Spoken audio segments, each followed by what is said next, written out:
Halo teman-teman, balik lagi bersama saya di channel YouTube Bang Leo Elektro.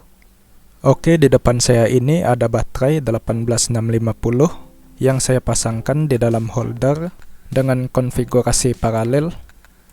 Nah, karena sesuai judul video ini, saya bakal membahas tentang cara yang efektif untuk memparalel baterai gitu ya teman-teman. Nah, mungkin untuk penjelasannya akan saya jelaskan menggunakan komputer saja dengan melihat kepada diagram atau gambar rangkaiannya. Nah, namun sebelum saya berpindah ke komputer, di sini saya akan memperlihatkan bagaimana cara saya menyambung kabel kepada baterai yang saya paralel di dalam holder ini. Oke, di sini kita lihat untuk kabel positifnya di sini saya hubung ke pojok kiri atas yang di sini ya, di bagian positif baterai yang di atas. Lalu untuk kabel negatifnya saya hubungkan ke pojok kanan bawah menuju ke negatif baterai di bagian bawah. Oke, seperti itu. Kenapa demikian akan saya jelaskan nanti pada saat kita melihat diagramnya. Oke teman-teman, di sini saya sudah berada di depan komputer dan di sini saya sudah menyiapkan beberapa diagram baterai yang disambung secara paralel bersama kabelnya. Jadi saya akan menjelaskan dengan menggunakan diagram-diagram ini. Oke teman-teman, akan saya buka salah satu gambarnya. Dan di sini kita bisa melihat sebuah diagram baterai pack 5 sel yang dihubungkan secara paralel. Nah, mungkin untuk cara memparalel baterainya ini nggak masalah ya, ini benar saja kalau cara memparalelnya seperti ini, plus ketemu plus, min ketemu min gitu ya, seperti biasanya saat kita memparalel baterai. Nah, cuma yang saya mau bahas di dalam video kali ini adalah kemana kita harus menghubungkan kabel plus dan minnya gitu ya. Oke, jadi sebelum saya mulai menjelaskannya, mungkin di sini saya mau tanya ke teman-teman dulu. Teman-teman lihat ketiga-tiga diagram ini, yang mana sambungan kabel yang lebih efektif? Nah, mungkin teman-teman semua udah pada tahu ya, karena melihat di thumbnail video ini ya teman-teman. Oke, tidak apa-apa. Jadi yang lebih efektif itu adalah sambungan yang seperti ini. Ini kayak zigzag ya teman-teman. Titik kabel yang satunya di pojok kiri atas, sedangkan titik kabel yang satunya lagi di pojok kanan bawah gitu ya. Seperti yang saya lakukan di awal video tadi pada baterai holder lithium 18650 saya itu ya. Nah, kenapa saya mengatakan sambungan zigzag seperti ini lebih efektif? Jadi sebelum kita membahas itu, kita lihat dulu kepada diagram-diagram sambungan yang kurang efektif ini. Oke teman-teman, kenapa saya bilang kalau kabelnya dihubungkan seperti ini itu kurang efektif? Nah, contohnya kabelnya dihubungkan kedua-duanya di bagian tengah seperti ini ya, seperti yang kalian lihat di diagram ini. Nah, karena kalau kita menghubungkan kabelnya di tengah seperti ini, maka dia bakal menciptakan jalur terpendek pada baterai yang di tengah, yaitu baterai yang nomor 3 ini ya, yang jarak antara titik kabel plus dan kabel minnya itu cuma 6,5 cm. Sedangkan jalur yang melewati baterai yang lain seperti baterai yang di atas nomor 1 dan nomor 2 dan yang di bawah ini jalurnya lebih panjang. Nah, kita ambil contoh baterai yang paling atas dan paling bawah saja di sini. Itu kalau di total panjang jalurnya sampai di 13,7 cm. Ya, jadi di sini singkat sedangkan jalur yang lain ini panjang. Maka rangkaian ini jadi tidak imbang ya teman-teman. Nah, mungkin akan ada yang bertanya, lah itu kan semua jalurnya sama bang. Yang penting kan positif ketemu positif, negatif ketemu negatif jalan gitu kan.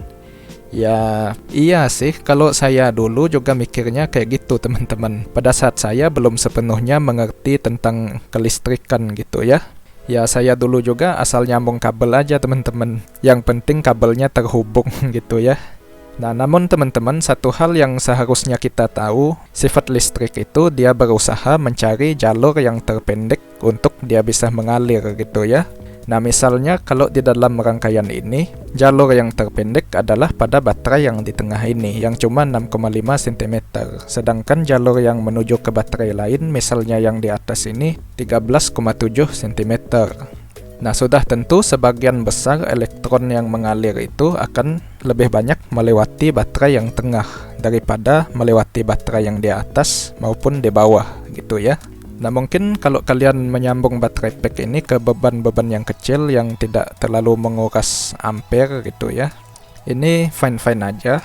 Cuma kalau satu saat baterai pack ini digunakan untuk beban yang besar yang bisa narik sampai beberapa ampere gitu ya, maka yang terbebani adalah baterai yang di tengah ini.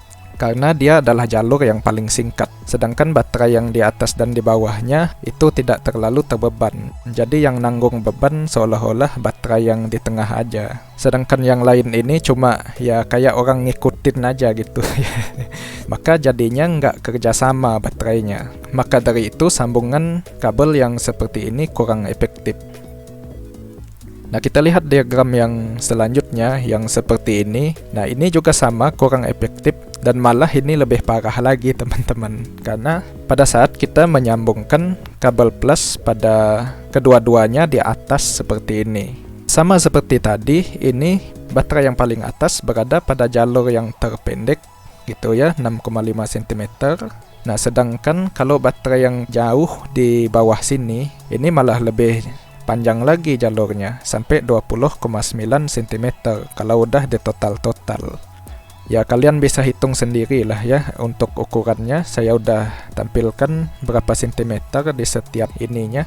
Atau kalian juga bisa mengukur baterai pack kalian sendiri kalau kalian punya menggunakan penggaris ya. Kalian bisa buktikan sendiri apa yang saya bahas di sini. Nah, sebenarnya kalau sambungannya seperti ini lebih tidak imbang lagi. Yang terbebani adalah baterai yang di bagian dekat dengan kabel. Sedangkan baterai yang udah jauh di bawah ini malah tidak terlalu terkesan gitu ya, kalau misalnya ampere yang ditarik itu besar. Nah, maka terakhir kita akan lihat kepada sambungan yang efektif seperti ini. Nah, jadi pada sambungan ini tidak ada jalur yang terpendek di dalam rangkaiannya. Semua jalur dari titik kabel positif menuju ke titik kabel negatif itu sama. Kalau di dalam kasus ini ukurannya 13,7 cm semuanya. Entah itu melewati baterai pertama di atas ini atau melewati baterai yang kedua, ketiga, keempat, dan kelima, ini semua panjangnya 13,7 cm. Jadi tidak ada jalur terpendek yang bisa dialiri listrik di sini. Nah, 13,7 cm ini ukuran untuk baterai 5 biji seperti ini ya. Kalau baterainya kurang sedikit atau lebih sedikit gitu, ukurannya bisa berbeda-beda. Nah, namun intinya untuk jarak dari titik positif dan titik negatif ini melewati ke semua baterai itu seharusnya sama aja. Tidak ada perbedaan ya. Nah, ketika panjang dari jalurnya ini sama semua, maka arus listrik yang mengalir pada rangkaian ini akan merata ke seluruh baterainya. Jadi tidak ada baterai yang terbeban gitu ya. Ya, semua baterai akan bekerja sama menanggung beban. Karena tidak ada jalur yang terpendek yang bisa dialiri listrik. Jadi semuanya sama, semuanya adil, dan semuanya merata. Maka sambungan yang seperti ini sangat direkomendasikan pada saat kita merangkai sebuah baterai pack. Oke, paham ya teman-teman? Nah, mungkin akan ada yang tanya lagi, nah bagaimana kalau baterai-baterai pack yang seperti ini di seri? Nah, kalau kalian mau seri baterai yang udah diparalel seperti ini, sambungannya akan seperti ini teman-teman. Sama seperti tadi, kita lakukan zigzag juga. Kita mulai dari sini ya, untuk titik kabel positifnya di pojok kiri atas ini ya. Nah, keluarnya di pojok kanan bawah pack yang pertama. Nah, setelah keluar dari sini, dia akan masuk ke positif pojok kiri bawah pack yang kedua, dan keluarnya di pojok kanan atas pack yang kedua. Dan begitu selanjutnya, di zigzag aja kayak gitu ya. Kalau kalian lihat diagram ini, seharusnya kalian mengerti lah ya bagaimana cara menghubungkan kabelnya. Nah, jadi kalau sambungannya seperti ini, maka arus listriknya akan mengalir secara merata keseluruhan baterai pack ini. Jadi tidak ada satupun baterai yang terbeban ya di sini. Dengan catatan semua tipe baterainya harus sama, jangan ada yang berbeda-beda gitu ya. Kalau ada yang berbeda tipe itu beda cerita. Oke, paham ya teman-teman untuk penjelasannya? Oke teman-teman, mungkin sampai di sini saja video pembahasan saya pada kali ini. Sampai jumpa di video yang selanjutnya. Bye-bye.